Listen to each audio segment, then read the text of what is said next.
নমস্কার। সনাতন ধর্মকথা চ্যানেলে আপনাদের সবাইকে স্বাগত। আজ রামায়ণের অযোধ্যাকাণ্ডের ২৯তম পর্ব শুরু করব। ৩৩ কোটি দেবদেবী, ব্রহ্মা বিষ্ণু মহেশ্বর, সর্বকালের সর্বসৃষ্টি, পিতা মাতা গুরু সবাইকে প্রণাম জানিয়ে এই পাঠ শুরু করছি। নিষাদরাজ গুহক তার দলবল নিয়ে সম্মুখ সমরে উপস্থিত হতে চলেছেন। এমন সময়ে একজন বৃদ্ধ বিশেষজ্ঞ বললেন, ভরতের সাথে মিলন হবে, কিন্তু যুদ্ধ হবে না। ভরত শ্রীরামচন্দ্রকে প্রসন্ন করতে যাচ্ছেন। এখানকার লক্ষণ বলছে কখনোই কলহ হবে না এখানে। একথা শুনে নিষাদরাজ গুহক বললেন, এই বৃদ্ধ ঠিকই বলেছে। চিন্তা ভাবনা না করে কাজ করে পরে মূর্খেরা অনুতাপ করে। ভরতের মনোভাব এবং স্বভাব না জেনে এবং না বুঝে যুদ্ধ করলে বড়ই অন্যায় হবে।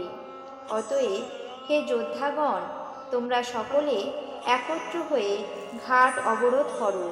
আমি ভরতের সাথে দেখা করে তার মনের ভাব বুঝে আসি।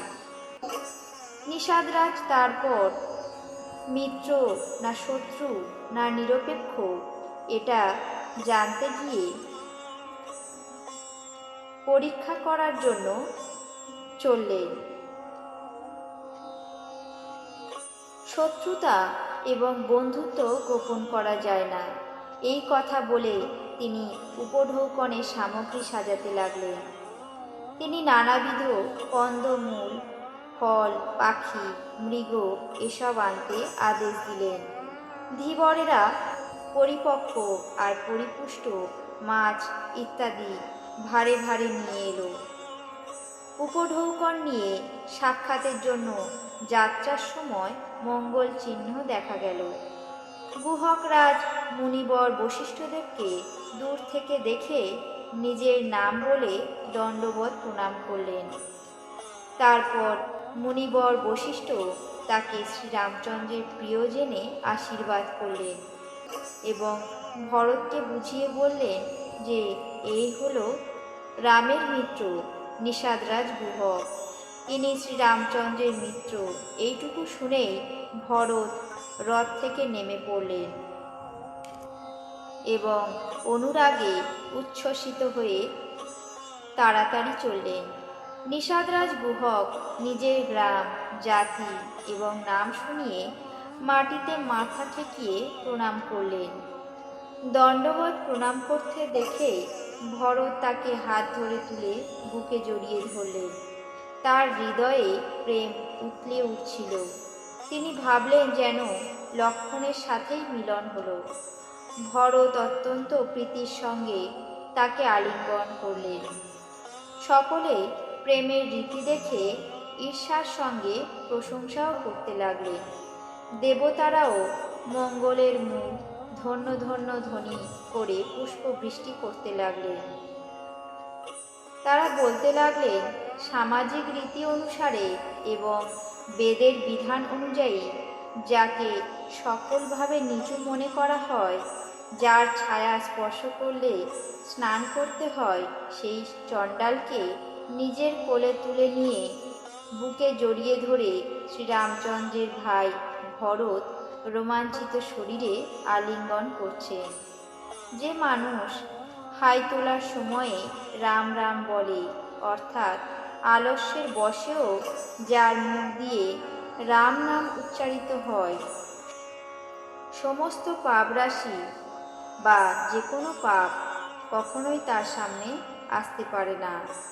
আর এই চণ্ডালকে তো শ্রীরামচন্দ্র স্বয়ং বুকে জড়িয়ে ধরেছেন এবং কুল সমেত একে জগৎ পাবন অর্থাৎ জগৎকে পবিত্রকারী করে দিয়েছেন। কর্মনাশা নদীর জল গঙ্গায় যখন পড়ে মিলে যায়, তখন বলুন তো সেই জলকে কে না মাথায় ছোঁয়ায়। পৃথিবীতে সকলেই জানে যে উল্টো নাম মরা। জগতে জগতে বাল্মীকি মুনি ব্রহ্মসাযুজ্য লাভ করেছিলেন। মূর্খ এবং পামর চণ্ডাল শবর যবন কোল কিরাত এরাও রাম নাম করা মাত্র পরম পবিত্র এবং ত্রিভুবনে বিখ্যাত হয়ে গেছে। যুগ যুগান্তর থেকে এই রীতি চলে আসছে, এতে আশ্চর্যের কিছু নেই। রাম সখা নিষাদরাজের সাথে সাদরে আলিঙ্গন করে ভরত তার কুশল মঙ্গল এবং ক্ষেম সুখের সংবাদ নিলেন। ভরতের স্বভাব এবং ভালোবাসা দেখে সেই সময়ে নিষাদরাজ দেহজ্ঞান বিস্মৃত হয়ে গেলেন।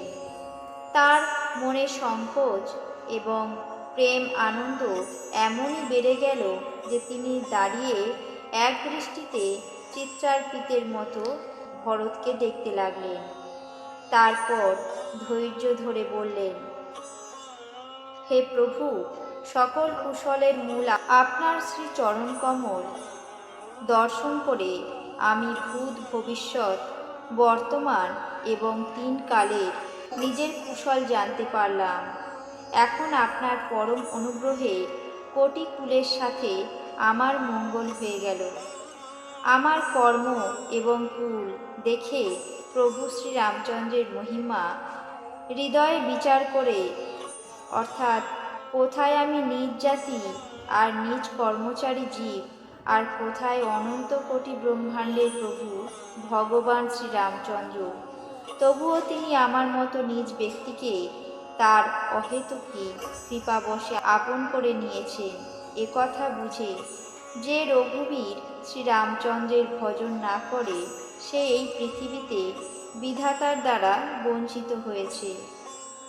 আমি কপট, ভীরু, দুর্বুদ্ধি এবং কুজাতি আর সকল রকমের লোক এবং বেদের বাইরে, অর্থাৎ পতিত। কিন্তু যখন থেকে শ্রীরামচন্দ্র আমাকে আপন করে নিয়েছেন তখন থেকেই আমি ভুবনভূষণ হয়ে গেছি। নিষাদরাজের এমন প্রীতি দেখে, তার বিনয় সুন্দর বচন শুনে এবার ভরতের ছোট ভাই শত্রুঘ্ন তাকে আলিঙ্গন করলেন। এরপর নিষাদপতি নিজের নাম বলে সুন্দর মধুর বাক্যে রাজমাতাদের সাদরে প্রণাম করলেন। রাজমাতাগণ তাকে লক্ষণের মতো জ্ঞান করে আশীর্বাদ করে বললেন, তুমি লক্ষ বৎসর সুখে জীবনযাপন করো। অযোধ্যার নরনারী নিষাদরাজকে দেখে এমন খুশি হয়েছিল যেন তারা লক্ষণকে দেখছে। আজ রামায়ণের 29তম পর্ব এখানেই শেষ করছি। বাকি অংশ আগামী পর্বে পাঠ করে শোনাব। আপনাদের কেমন লাগলো তা অবশ্যই কমেন্ট বক্সে জানাবেন। চ্যানেলটিকে সাবস্ক্রাইব করবেন, লাইক করবেন, শেয়ার করবেন। ধন্যবাদ।